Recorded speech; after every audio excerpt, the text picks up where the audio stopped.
مقاومة انسولين، عندك تكيسات مبيض، خدي سداداش بسرعة. اوعي تاخديه، انا بقولك اهو من مكاني هنا، اوعي تاخديه، مش ده العلاج خالص.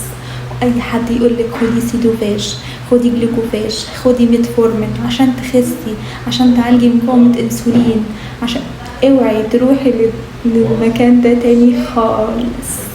انا بقولك اهو مش ده العلاج خالص. تابعي معايا انت هتعرفي العلاج الصح اللي هيخلصك خالص من المشكلة دي بدون رجوع ليها تاني. يا دكتور يا دكتور يا دكتور، عايزين سناك صحي نعرف ناخده واحنا بره وما يأثرش على الوزن بتاعنا. ناخد بيبسي دايت؟ طب ناخد اي مياه غازية دايت؟ لا. الحل ايه وليه؟